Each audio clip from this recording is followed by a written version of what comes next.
Olá, bom dia! Bem-vindos ao Agro Nacional, o programa que te leva numa jornada de descobertas pelo agro brasileiro, mostrando histórias incríveis que acontecem no mundo do campo. E você vai ver daqui a pouco.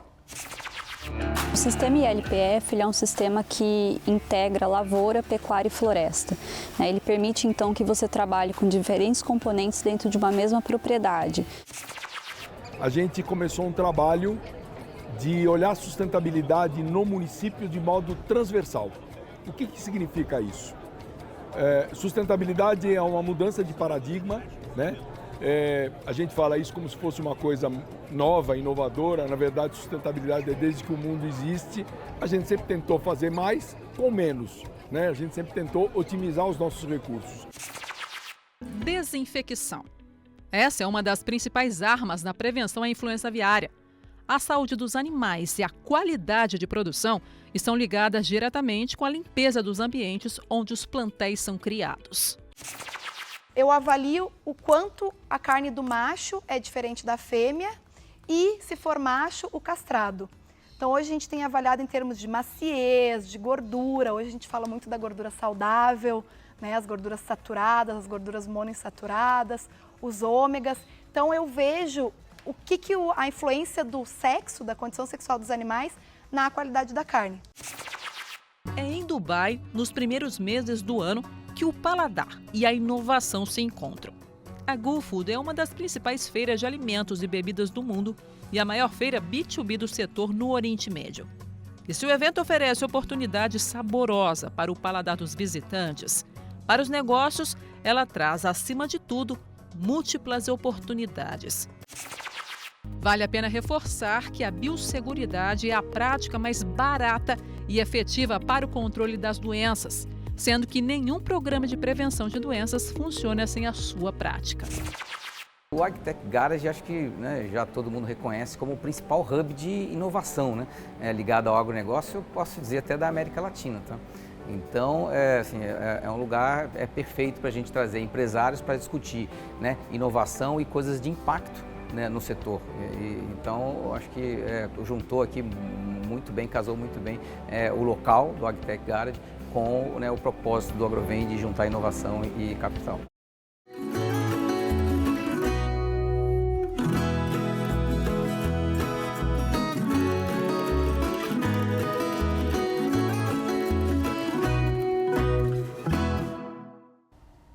Olá, você está assistindo ao Agro Nacional e juntos nós vamos descobrir muitas novidades e acompanhar belas histórias sobre o universo agro. E começando o programa de hoje, vamos até o município de Brotas, no interior de São Paulo, para ver como funciona um sistema de integração lavoura-pecuária-floresta, ILPF. A estratégia utiliza diferentes sistemas produtivos agrícolas, pecuários e florestais dentro de uma mesma área, contribuindo para um desenvolvimento mais sustentável. Vamos conferir! O sistema ILPF é um sistema que integra lavoura, pecuária e floresta. Ele permite, então, que você trabalhe com diferentes componentes dentro de uma mesma propriedade. É uma excelente opção, por exemplo, para áreas com pastagens degradadas, para recuperação de baixo custo, e também para otimizar a rentabilidade da propriedade, melhorar a questão de ciclagem de nutrientes, entre outros benefícios ambientais. É um sistema que vem crescendo nas últimas décadas. Hoje, de acordo com a literatura, nós temos mais de 17 milhões de hectares de sistema de ILPF no Brasil. A gente queria achar algum sistema no qual eu pudesse ter mais de uma fonte de receita no mesmo tempo, no mesmo espaço. Então, quando a gente começou a implantar, nós começamos a estudar esse sistema em 2008, tinha muito pouca informação, a maior dificuldade não foi a implantação, não foi o recurso financeiro, foi a informação, E o que a gente fez, para tentar sanar um pouco disso foi procurar os centros de pesquisa, especificamente a Embrapa. A gente se envolveu bem com eles para que o que tivesse de informação a gente conseguisse usufruir. Bom, hoje praticamente minha propriedade está 100% em LPF. A propriedade ela está rodando a receita com LPF. Hoje a gente tem vários tipos de sistemas, porque a gente não implantou a propriedade de uma vez só, num ano só. A gente foi até aconselho, né? Planta uma área, daí depois na próxima área você já tem um ganho de experiência incrível, né? O custo de implantação que eu fiz da primeira área é totalmente diferente do custo de implantação que eu fiz na segunda, né? Então tem coisa que você vai aprendendo, não só com a técnica, mas com o seu próprio manejo, né? Operacional, que se adapta melhor para você estar fazendo. Então, a gente implantou em anos seguidos, a gente tem mais de 13 espécies de eucalipto, a gente fez um estudo de mercado. Na nossa região era o eucalipto, né? Era consolidado, mercado consolidado. Então a gente procurou espécies que tinham finalidade madeireira. Aqui tem espécies de eucalipto que não são comuns, né? A gente foi atrás de centro de pesquisa, levantando algumas espécies que não eram facilmente comercializadas, mandando fazer muda, e a gente foi plantando nesse esquema. Hoje a gente tem, né, as árvores, o gado, né, o gado de corte, e também a lavoura. Tecnicamente, o primeiro passo é encontrar uma pessoa que entenda, seja um consultor especializado em LPF ou até mesmo um profissional que já tenha conhecimento prévio do sistema, já implantou o sistema em alguma propriedade, para que possa orientar o produtor em como desenvolver esse sistema. Existem várias situações que devem ser analisadas, como clima, solo, mais uma vez o mercado, né, em que você está atuando, e quais são as possibilidades de mercado para as culturas que você tem interesse. É muito comum que se opte geralmente por soja, por milho e até mesmo feijão, como a lavoura, né? A pecuária ela pode ser de gado de corte ou gado de leite, e a floresta ela existe tanto a possibilidade de uma madeira como o eucalipto, que tem um crescimento mais rápido e um baixo custo de manejo comparado a outras espécies de maior valor agregado, como por exemplo o mateco, o mogno africano, né? Porém, é importante sempre analisar o mercado e também as condições, né, os objetivos financeiros e mercadológicos do produtor. Eu estou super feliz com o sistema de LPF. Por exemplo, né, essa área aqui, né, uma área de 12 hectares, é o terceiro corte que eu estou tendo com ele, né? Então, e ainda eu vou ter a cereja do bolo, né? Que são essas árvores que vão ter um maior valor agregado. Então, assim, eu já tirei 3 receitas, né, dessa propriedade, já pagou o custo, já superou minha receita ele aumentou a minha receita do gado, da pecuária. Então, assim, para mim, produtor rural pequeno, eu acho que é uma saída gigante, isso só falando em termos financeiros. Esse sistema agora que ele está rodando, eu estou economizando 80 kg de N por hectare, que quase dá a mais 2 UA, unidade animal por hectare ano. Então, assim, eu acho isso fantástico, né? Então, assim, eu estou super satisfeita com o sistema. A Embrapa desenvolve pesquisas com sistemas LPF há mais de 40 anos. E é muito bom ver essa parceria entre a empresa pública e os produtores interessados em utilizar os sistemas integrados. Agora nós vamos conhecer uma iniciativa focada em aumentar a conscientização para um desenvolvimento econômico sustentável. O Instituto Jatobás é uma organização da sociedade civil que atua em Pardinho, município do interior de São Paulo, e no Campo Belo, bairro localizado na capital, próximo ao aeroporto de Congonhas. Vamos ver? Uma organização social focada no desenvolvimento sustentável. Essa é a melhor definição para o Instituto Jatobás, fundado em 2005 por pessoas com um objetivo em comum. O nosso objetivo sempre foi trabalhar inicialmente num território no interior de São Paulo, onde tem a Fazenda dos Bambus, que é a região de Botucatu, no município de Pardinho. A gente começou um trabalho de olhar a sustentabilidade no município de modo transversal. O que significa isso? Sustentabilidade é uma mudança de paradigma, né? A gente fala isso como se fosse uma coisa nova, inovadora. Na verdade, sustentabilidade é desde que o mundo existe. A gente sempre tentou fazer mais com menos, né? A gente sempre tentou otimizar os nossos recursos. Sustentabilidade é otimizar os nossos recursos, entendendo que o planeta tem uma capacidade limitada de recursos. A gente nunca considerou isso antes, né? E considerando de que as pessoas são parte importante desse processo da sustentabilidade. Tudo começou em uma fazenda na região da Cuesta Paulista, em Pardinho, interior de São Paulo. Em Pardinho, a gente começou olhando sustentabilidade transversalmente em todo o município. Então a gente olhou saúde, olhou educação, olhou lixo, olhou gestão pública, né? Pequenos municípios no Brasil têm bastante dificuldade na parte de gestão pública. Então a gente trouxe a nossa expertise, que foi construída junto com os parceiros locais, para olhar o município, de como esse município poderia se tornar mais sustentável, entendendo a capacidade de carga do planeta, entendendo que as pessoas estão no centro dos processos e olhando principalmente como a gente poderia ajudar a trazer desenvolvimento econômico sustentável para o município e para a região. Em 2016, a partir da experiência no projeto Jatobás, surgiu a ideia de criar uma startup com a missão de levar às empresas os conceitos e as práticas de sustentabilidade, incluindo o meio ambiente, a responsabilidade social e a governança. A partir disso, a gente desenvolve, baseado no mesmo conceito e na mesma missão do Jatobás, uma empresa, um negócio de impacto, uma startup que chama Integrou, que é para disponibilizar esse conhecimento aprendido no Jatobás e que eu não consigo mais fazer só filantropicamente, eu me disponibilizo como empresa para atender o mercado. E dentro desse mercado, um viés muito forte, até em função das nossas experiências com a própria Fazenda dos Bambus, de onde tudo isso começou, a gente começa a olhar o agro como um grande diferencial competitivo, comparativo, para trazer sustentabilidade para o Brasil e para o planeta. Pensar nos 3 pilares da sustentabilidade, social, ambiental e governança, é importante e pode ser aplicado no campo também. Vale reforçar que, de acordo com um estudo de uma das maiores empresas de consultoria e auditoria do mundo, as divulgações do chamado ESG direcionam a decisão de 99% dos investidores no Brasil.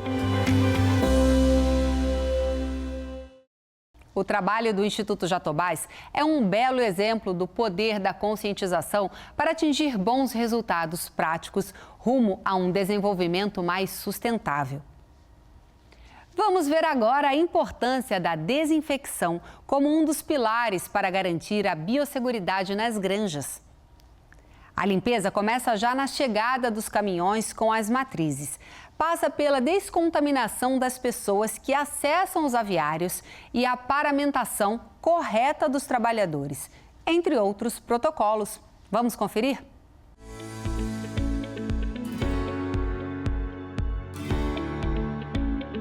Desinfecção. Essa é uma das principais armas na prevenção à influenza aviária. A saúde dos animais e a qualidade de produção estão ligadas diretamente com a limpeza dos ambientes onde os plantéis são criados. Limpeza e desinfecção são pilares também da biosseguridade, certo? Nós trabalhamos aí com a cadeia produtiva com controle microbiológico bastante grande. Então, tanto pensando em doenças das aves, quanto pensando em agentes contaminantes que possam eventualmente contaminar os lotes dos produtos cargos, nós temos que ter um rigor bastante grande. É errado, é errôneo que não conhece o processo achar uma granja, você pode entrar ali, ou é um ambiente que não é limpo, né? Do contrário, né? Nós temos uma série de premissas, né, que devem ser utilizadas e seguidas à risca para que a gente mantenha o nível baixo ou menor possível de contaminantes dentro dos aviários, dentro das granjas. Então, seguindo, né, todas as orientações, né, de procedimentos, estruturas e controles, isso vai ajudar a reduzir a contaminação ou baixar a pressão de contaminação ou evitar que agentes contaminantes, enfim, doenças entrem nos plantéis. É fundamental para que a gente mantenha o que a gente chama cientificamente de pressão de contaminação baixa e realmente dos agentes indesejáveis, a ausência desses agentes aí dentro das propriedades. Então, inicialmente, a gente pode falar sobre o arco de desinfecção ou arco mais mangueira, mais bombas de infecção. Há alguns requisitos fundamentais, né, algumas premissas que a gente tem que olhar. que é se a água do sistema está limpa, se as bombas estão adequadas e com uma boa capacidade, com uma boa pressão, os bicos desentupidos, né, e limpos, né, para que possam espalhar bem a água com o desinfetante na concentração adequada, também repassada pela sua equipe técnica. Esse desinfetante, tanto ele na embalagem original, quanto já diluído, tem que ficar sob o abrigo da luz solar, não pode ficar pegando sol diretamente, tá? Quando o veículo passar, né, tem que passar devagar, com cuidado. Se necessário, tem que fazer um vai e volta mais de uma vez, para que toda a superfície do veículo seja limpa e desinfetada. Para alguns estabelecimentos como matrizes, via de regra, que possuem fumigadores, também é importante conhecer a cubagem, as medidas de desinfecção ou do desinfetante, melhor dizendo, aferidas, né? A vedação do fumigador, o estrado, afastadores de paredes e exaustores com damper, isso especialmente para granjas de matrizes. Sobre também a descontaminação, né, de pessoas que acessam o local, é importante que tenha sempre água disponível, o desinfetante, o detergente, papel toalha, álcool gel para se fazer uso. Então, cuidados fundamentais na higiene, né? Além das roupas e calçados, normalmente em grande de corte tem roupas e calçados exclusivos, e nas matrizes é o banho completo com troca de roupas e calçados que são utilizados só naquela propriedade ou somente naquele núcleo. Também é relevante, né, manter a propriedade limpa, organizada, sem entulhos, né, sem materiais que não são utilizados tanto dentro quanto fora dos galpões, o mínimo de material que não tenha uso, mesmo em área de fornalha, área de aquecimento, no escritório, para que isso não atraia pragas, que também é um outro ponto relevante. O controle de roedores, o controle de insetos como cascudinho, faz parte do programa de biosseguridade também, e a limpeza, organização, não presença de entulhos, ter os porta-iscas, fazer uso das iscas corretas e manter o registro disso também é fundamental para a biosseguridade e também para baixar o risco de entrada de doenças e contaminantes na propriedade. Além da desinfecção, é importante que o produtor faça a limpeza do local. Existem 2 tipos de limpeza, a seca e a úmida.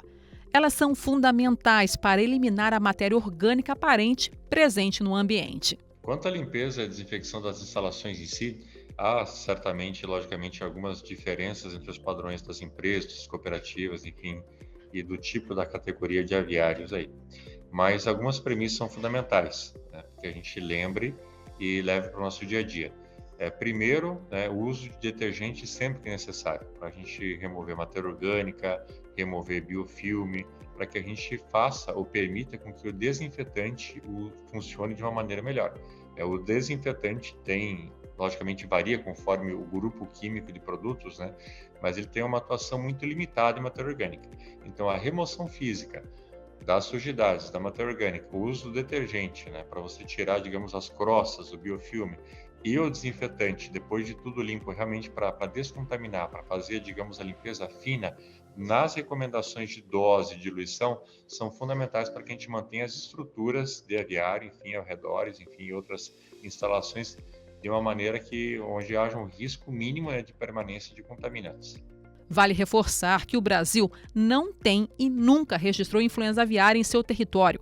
Neste sentido, medidas de biosseguridade são importantes estratégias do setor para evitar que tenhamos problemas nas áreas de produção do país. O dia a dia, esse trabalho de formiguinha, esse procedimento de cada um de nós é o que vai nos ajudar a manter o país livre, tanto de agentes mais críticos quanto de agentes menos críticos, melhorar nosso desempenho, melhorar a saúde animal, melhorar a conversão alimentar, bem-estar animal e fazer com que a nossa avicultura sempre seja uma avicultura bastante pujante aí, comparado com todo o resto do mundo.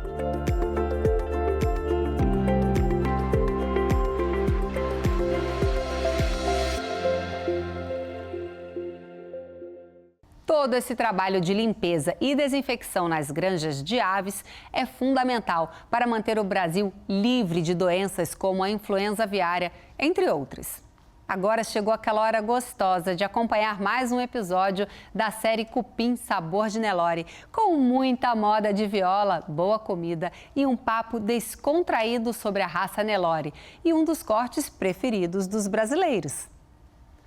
Hoje, a veterinária e pesquisadora Lenise Müller vai contar um pouco sobre os seus estudos avaliando a qualidade e características da carne bovina. E a mestra churrasqueira Júlia Carvalho vai preparar um delicioso cupim casqueirado. Vamos ver? Ô, violeiro bom, toque uma canção pra mim. Deitado sobre o pelego, não tenho aonde ir. Quando amanhã surgir, pela estrada te seguirei. Pela estrada te seguirei. Pela estrada te seguirei. Te seguirei fazendo boas comidas, porque eu sei que você é um chefe espetacular. A Júlia. E a gente vai falar sobre carne hoje, né? Com certeza vai ficar muito bom. Pessoal, muito bacana estar com vocês aqui, sempre um prazer esses nossos episódios. Música nova, porque vai ter novidade hoje aqui, né? Recebendo aqui uma convidada ilustríssima, uma amiga nossa, muito bacana, Lenise, muito prazer te receber aqui para o nosso evento aqui, valorizando uma carne sensacional, que é a cara do Brasil, que é o cupim. Mas antes de falar de carne, eu queria falar de você, como é que é a tua jornada aí no mundo da pecuária? Legal, obrigada pelo convite. Estou muito feliz de estar aqui, porque falar de carne para mim é hobby. Então eu trabalho com carne, eu sou uma boa gaúcha apreciadora de carne também, então eu estou super feliz de estar aqui. Então, para me apresentar, bom, sou gaúcha, sou veterinária, me formei lá no Rio Grande do Sul e vim morar no estado de São Paulo, faz 6 anos que eu estou aqui. Vim estudar, vim em busca de mais conhecimento e de mais aprendizado, principalmente com produção animal. Você veio em busca de conhecimento, mas trouxe o seu também, né? Trouxe e adquirindo aqui cada vez mais também. Então eu vim fazer mestrado na USP de Pirassununga, moro em Pirassununga hoje e hoje estou no meu último ano de doutorado, trabalho com pesquisa na área de qualidade de carne. Como é o seu trabalho? O meu trabalho, a minha linha de pesquisa eu trabalho com animais cruzados, então é o cruzamento com Nelore, né? A gente usa o cruzamento das raças taurinas, hoje o Angus, com o Nelore, né, a fração zebuína, e eu trabalho hoje eu trabalho com condição sexual desses animais. Eu avalio o quanto a carne do macho é diferente da fêmea e, se for macho, o castrado. Então hoje a gente tem avaliado em termos de maciez, de gordura, hoje a gente fala muito da gordura saudável, né, as gorduras saturadas, as gorduras monoinsaturadas, os ômegas. Então eu vejo a influência do sexo, da condição sexual dos animais na qualidade da carne, tanto em termos de a parte mais sensorial, quanto a parte mais laboratorial também, e essa questão das gorduras saudáveis, porque em uma das minhas pesquisas, a gente observou que a carne produzida pelas fêmeas, ela produzia um perfil de ácidos graxos mais favorável para a saúde do que o macho não castrado, por exemplo. Então, hoje no doutorado eu resolvi continuar essa minha linha de pesquisa com gordura, comparando esses diferentes sexos. Então, a minha rotina hoje a gente tem um laboratório de ciência da carne e nós temos um laboratório de pesquisa em gado de corte, onde a gente tem os nossos animais e tem essa vivência com produção animal. E o laboratório, a gente atende tanto a pesquisa do nosso grupo, quanto a gente atende a comunidade também para os testes de carne. Então essa é a minha rotina hoje, eu sou 100% ligada com carne. Mas olha só que bacana, e olha que companhia boa que você tem, a Júlia também. As meninas estão super poderosas em todos os cenários, inclusive na carne, no churrasco. Júlia conhece muito de pecuária, de churrasco, de barbecue também. Conta aí o que a gente vai fazer depois com a Lenise, um pouco do seu trabalho também, que é complementar ao dela, né? Eu, desde pequena, criada em sítio, meu pai é veterinário também, meu irmão e meu avô, então, assim, sempre fui do meio. Fui criada no Oeste Paulista, hoje a gente está trazendo um cupim casqueirado, que é bem tradicional de lá, para você experimentar, porque no Sul acho que é mais difícil você ter uma receita assim. É interessante, eu acho que eu contar essa história. Como eu comentei, eu sou gaúcha. No Rio Grande do Sul, não é que a gente não consome o cupim, a gente consome, só que não é tão cultural, não é tão folclórico como aqui. E também eu percebo que a gente não tem uma diversidade de pratos utilizando o cupim, né? Mas não é que a gente não coma o cupim. Então, de 6 anos para cá, que eu estou morando no estado de São Paulo, foi que eu comecei a ter um contato maior com o cupim. O cupim realmente é uma carne muito interessante, tão particular, tão singular, né? O que você acha, Júlia? Não, eu achei interessante que você falou que pesquisa, né, a diferença entre machos e fêmeas. Você tem alguma diferença do cupim, da proteína em si? Tem diferença de formato, especialmente. Então, um macho que tem um sangue 100% zebuíno, o cupim vai ser em forma de castanha de caju. É direitinho o formato. E a fêmea já tem o formato mais arredondado. Agora, em termos da qualidade de carne, bom, fisiologicamente tem diferença na carne de machos e fêmeas, tanto em termos de maciez como em termos de deposição de gordura. Então, se a gente vai fazer uma pesquisa que a gente compare os cortes, né, os músculos, a gente vai conseguir encontrar uma diferença sim, de maciez, às vezes pode ter alguma de textura, alguma diferença de cor e principalmente de quantidade de gordura depositada e do tipo de gordura que é depositada ali. Porque eu acho que é importante a gente salientar, a gente lembrar que o que é o cupim, né? Para que o cupim serve?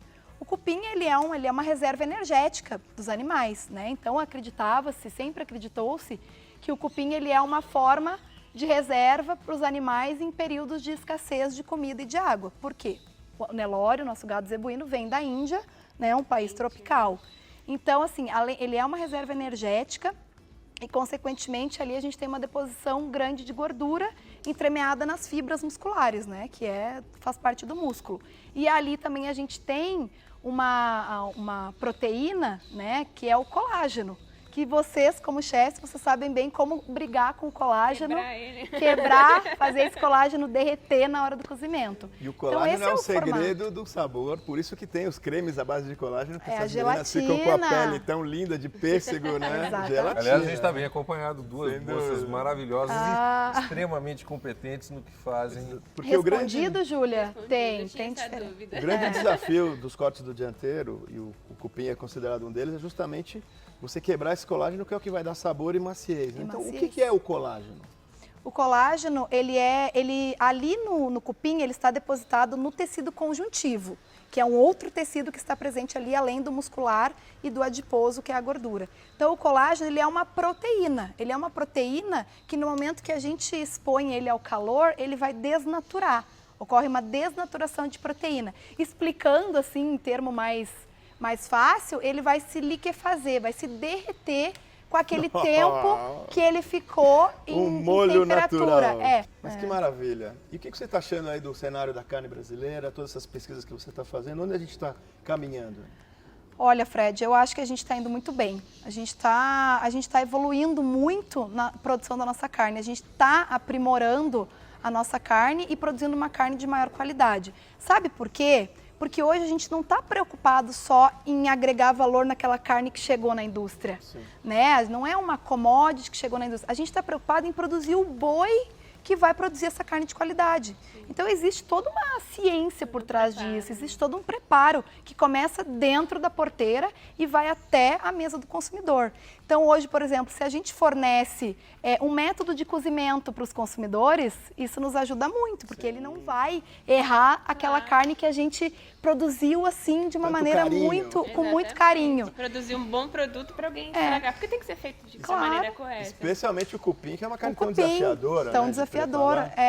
Às vezes as pessoas têm um certo desconhecimento de como preparar o cupim, né? E o cupim é um corte super versátil, como eu já comentei. E uma tendência também que a gente tem observado é o consumidor. O consumidor, ele manda em tudo que a gente produz. Então, a gente vai atrás do que ele quer, né? O consumidor hoje, ele tem mais acesso às informações, ele está mais informado, globalização, toda essa questão de internet, o consumidor ele está mais informado. E hoje, ele quer consumir uma carne de qualidade. Uma vez que ele fez um churrasco para os seus amigos com uma carne de qualidade, ele não volta mais. Mas que maravilha. Olha, a conversa está muito boa, mas eu acho que esse assunto aqui merece a gente saborear. Sentindo o cheiro daquele cupim cupim feito numa moda muito especial em sua homenagem, não é? Que legal. A gente criou umas coisas legais. O que você acha? Conversar dá uma fome. E ele é cheio de memórias afetivas do cupim, da maneira como a gente preparou. Então vai ser muito legal, a gente vai poder desfrutar isso aqui agora, né? Então muito boa essa conversa e daqui a pouco a mesa, então. Daqui a pouco.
Hora da verdade, hein, Júlia? Hora da verdade.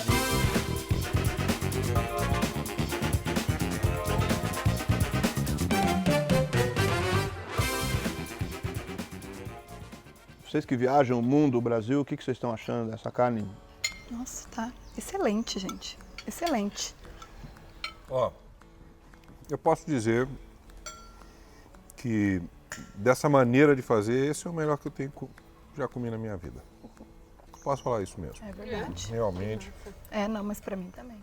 Mas é interessante, porque, como eu disse há pouco, é uma surpresa, né? Ele sempre fica bom, mas às vezes ele fica sensacional. Como os animais, não é? O que destaca um touro campeão, que de repente nasceu lá da mesma... Variação individual de cada animal. Às vezes tu cria o animal um grupo contemporâneo, que a gente fala.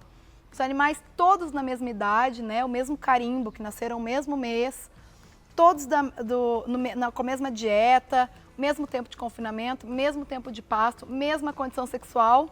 Aí a gente vai lá, abate, vai avaliar lá o marmoreio, por exemplo, na peça. Um depositou gordura entremeada, gordura intramuscular, e o outro não. E aí, o que a gente explica?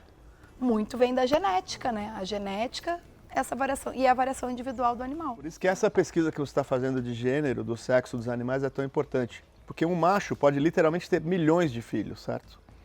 Mas as mães podem ter, sei lá, 10 na vida útil no máximo. Então, como é que você concilia isso, a característica garantida do pai, como é que você define o benefício da genética da mãe? A gente confia, né, muito mais nessa do pai. E a mãe, a gente fica como, entende que ela vai produzir um filho de boa qualidade, principalmente a mãe Nelore. Essa é uma curiosidade bem interessante. A Nelore é a fêmea que maior habilidade materna tem hoje em comparação com outras raças. O que é habilidade materna? A mãe Nelore protege muito a sua cria. A mãe Nelore protege crias de onças. Ela briga com onças. Lenise, a gente estava conversando e parece que o cupim está virando moda em lugares elegantes. Elegantes. Resorts do Paraná hoje estão comprando da indústria de São Paulo o filé mignon, que é uma carne nobre, porém sem deposição de gordura, a picanha, que é uma carne, um corte nobre, mas que a gente tem a opção de retirar a gordura, e o cupim, porque o cupim ele é tão versátil, produz tantos cortes e tem essa suculência da gordura entremeada que vem agradando esse público bem seleto, assim, que vai passar os finais de semana no resort. Engraçado, né? Ver o cupim junto com a picanha e o filé mignon. Com a picanha e o filé mignon. Fora o charme do cupim, quando bem feito e tal. Então, realmente, fiquei muito feliz aí com vocês aqui. Acho que tivemos um almoço muito gostoso. Muito obrigado aí por nos visitar. E o nosso amigo parece que tem uma mensagem aí que sempre muito agradável de ouvir. Aquela que eu gravei com o Sérgio Reis, vou tocar um pedacinho dela. Que legal. Tenho o corpo cansado, tenho os pés doloridos, de tanto caminhar pelos atalhos da vida. Minhas mãos estão feridas por segurar rédeas e laços, mas amanhã estarei pronto para outras vidas e livre desse cansaço. Além de ficar com vontade de comer esse cupim casqueirado, hoje eu gostei dessa história da mãe Nelore e de como ela protege a cria até de onças. E agora nós vamos até Dubai, nos Emirados Árabes Unidos, conferir uma das maiores feiras de alimentos e bebidas do mundo. A Gulfood reúne grandes empresas da indústria mundial de alimentos, incluindo muitos empreendedores brasileiros. O evento é conhecido por trazer inovações e gerar transações bilionárias do setor. Vamos ver?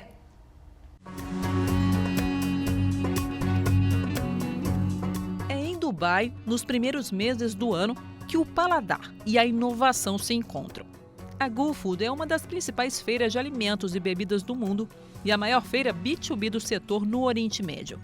E se o evento oferece oportunidade saborosa para o paladar dos visitantes, para os negócios, ela traz, acima de tudo, múltiplas oportunidades.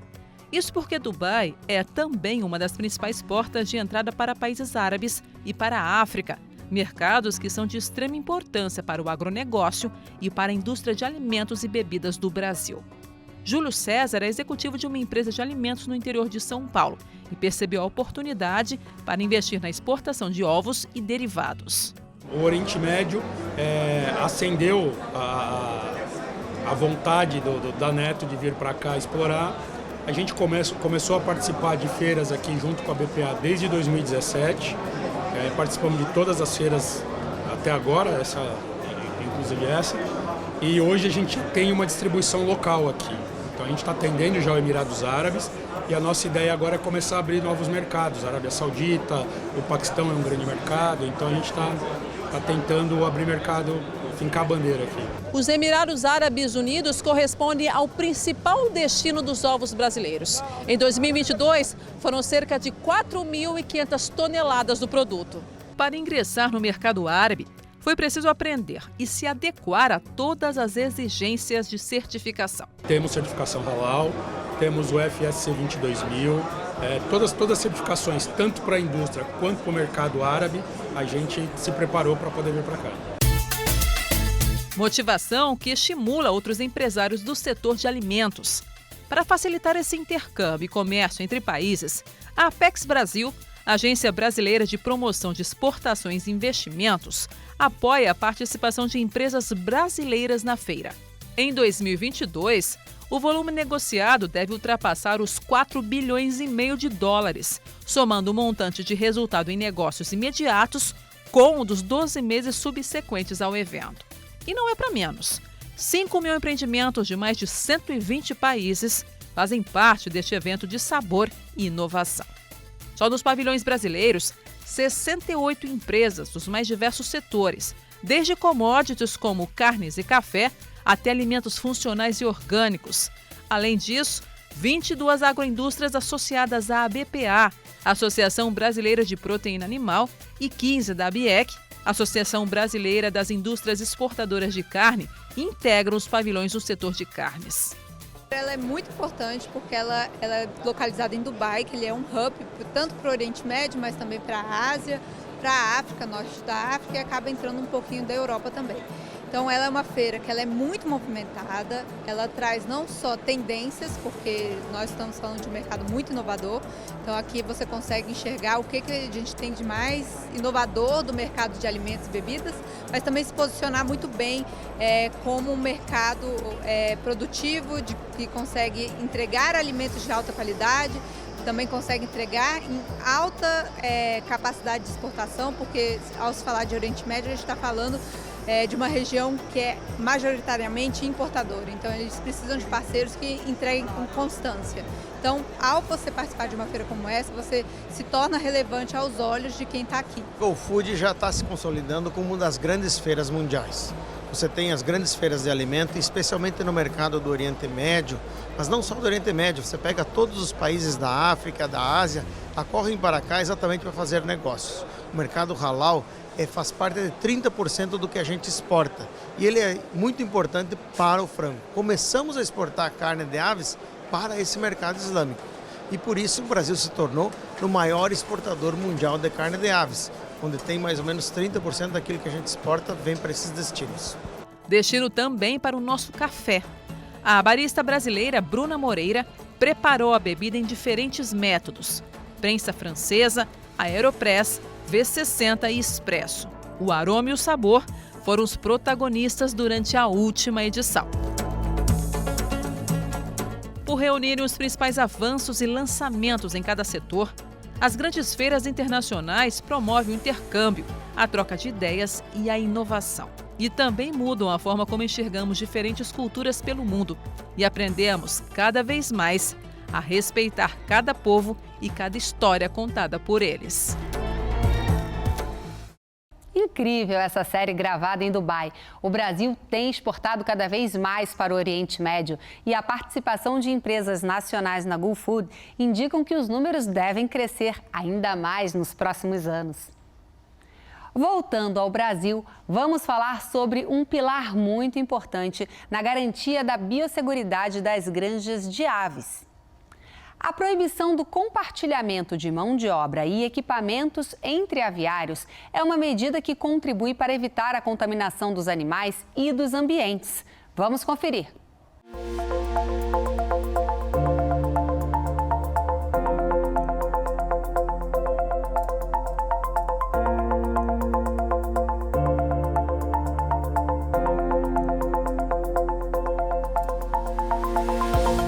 Nesse momento de atenção em que os esforços estão voltados para ações de biosseguridade no combate à influenza aviária, está proibida o compartilhamento de equipamentos entre granjas. O compartilhamento de mão de obra e equipamentos também se traduz em um risco para as aves, certo?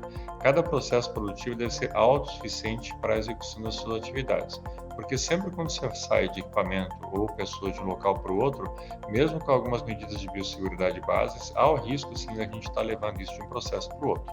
Alguns exemplos de equipamentos aí que eventualmente são compartilhados são canos de carregamento, o batedor ou o mexedor de cama, lonas de fermentação ou lonas divisórias, enfim, e outros mais aí.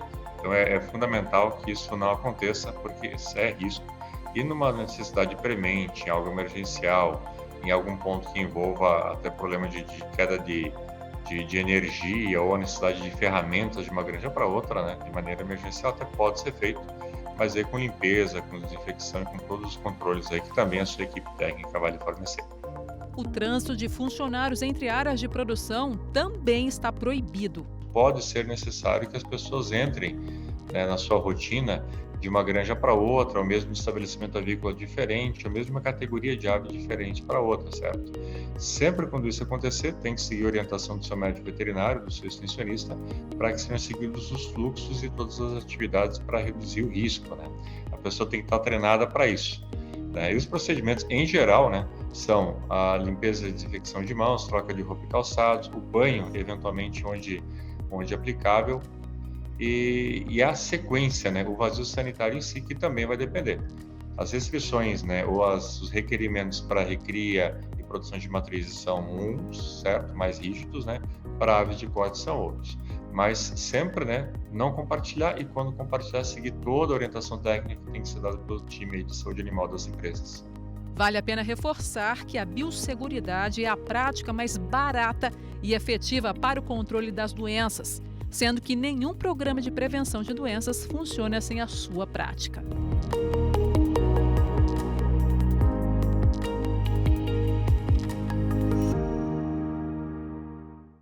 Vale lembrar que todo esse investimento em biosseguridade é a forma mais eficiente e barata de manter as doenças e outros contaminantes bem longe das aves e, consequentemente, dos consumidores, né? Agora vamos ver o que rolou em um evento da Agrovem, uma rede formada por famílias e empresários do agronegócio, com o objetivo de fomentar a inovação no setor. O evento foi sediado em Piracicaba, interior de São Paulo, em um dos principais hubs de inovação do agronegócio do país e o maior de toda a América Latina, o AgTech Garage. Vamos conferir? Reunir empresários, produtores rurais e investidores em torno de um tema essencial para o agro, o sequestro de carbono. Em mais uma edição, o Agrovem discute a inovação e as novidades do setor. O Agrovem surgiu da necessidade da gente, no agronegócio, juntar inovação, né, com capital intelectual e capital financeiro, né? Diferente de outros setores, sei lá, como financeiro, onde você tem fintechs e varejo online, e empresas de educação, no agronegócio você não tinha quem fomentasse a ligação de quem está empreendendo e inovando com quem tem capital intelectual e financeiro. Então o Agrovem surgiu dessa demanda do setor, que é o mais relevante do país. Esse ano, o encontro começou com um tour pelo maior hub de inovação da América Latina, o AgTech Garage, sede do evento. O AgTech Garage, acho que, né, já todo mundo reconhece como o principal hub de inovação, né, ligado ao agronegócio, eu posso dizer até da América Latina. Tá? Então, é um lugar perfeito para a gente trazer empresários para discutir, né, inovação e coisas de impacto, né, no setor.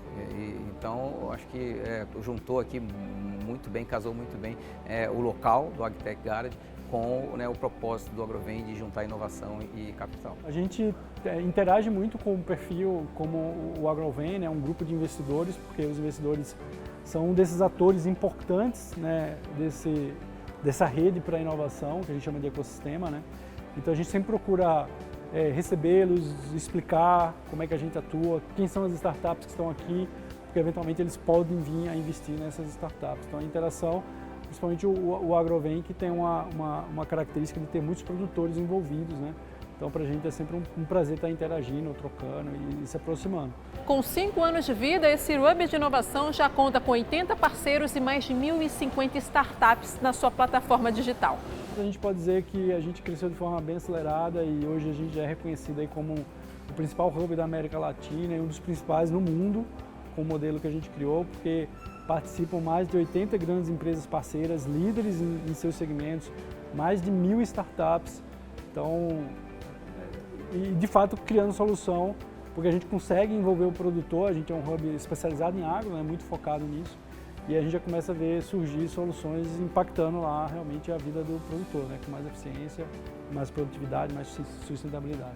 Sustentabilidade que está presente também no mercado de carbono, tema da primeira palestra da tarde, ministrada por Cíntia Caetano. É um tema que está muito quente e o pessoal tem ouvido bastante falar, mas essas grandes lideranças que participaram hoje do evento e que estão atuando no agronegócio, gostariam de entender como é que elas conseguem entrar nessa agenda. Elas vão comprar, elas podem vender carbono. Qual que é o potencial do Brasil para essa agenda? Então foi muito bacana poder compartilhar com eles o básico, né, os principais conceitos e também falar um pouquinho dos números e projeções e contar para eles que o Brasil pode ser responsável por até 1/3 de todos os créditos de carbono negociados no mundo e que é um mercado que tem muito potencial de crescimento, especialmente aqui no nosso país, com as nossas florestas e a nossa produção do agro sustentável. Segundo dados divulgados pela Way Carbon, os setores mais promissores para gerar créditos de carbono no Brasil são floresta, o setor agropecuário e o de energia. O mercado do Brasil pode movimentar entre 493 milhões de dólares a 100 bilhões e gerar 8,5 milhões de empregos até 2050. Para finalizar as apresentações do evento, um exemplo na prática de um operador agrícola que já comercializa carbono a partir de florestas. Quando a gente tem esse tipo de oportunidade, a gente consegue desmistificar muita coisa para todos os colegas do setor, né? Para todo o setor. A gente tem ainda um desafio de comunicação muito grande dentro do setor agrícola. E ser um operador agrícola que também opera florestas, eu acho que é um pontapé inicial para que outros operadores também possam começar a atuar nesse mercado, né? Eu acho que a grande virada que a gente tem, inclusive de imagem, de comunicação, é trazer todo esse know-how que o produtor tem de gestão da propriedade agrícola, que deu tão certo, né? Que se tornou um case para o mundo. A gente poder trazer isso também sobre o aspecto de sustentabilidade com florestas. Porque a gente já é um case de sustentabilidade dentro da propriedade agrícola. Mas a gente pode expandir isso, levando processos, né, para a floresta. Esse hub em Piracicaba é realmente incrível, eu já fui lá. A gente vê que a modernidade, tecnologia e inovação estão cada vez mais presentes no agro brasileiro, sempre com foco na sustentabilidade e sem perder de vista a produtividade. E esse foi o Agro Nacional, um programa que traz as novidades do mundo do campo para todas as telas. Eu te espero aqui na próxima semana com mais notícias sobre o universo do agronegócio. Mas você também pode assistir ao nosso programa no TV Brasil Play e seguir as redes sociais da TV Brasil. E se você quiser entrar em contato, é só apontar o seu celular para o QR Code que está aparecendo aqui na tela e contar pra gente o que você mais gostou do programa de hoje. Qual a matéria que você gostaria de ver aqui no ar? Venha fazer o Agro Nacional junto com a gente? Eu te espero aqui na semana que vem. Tchau!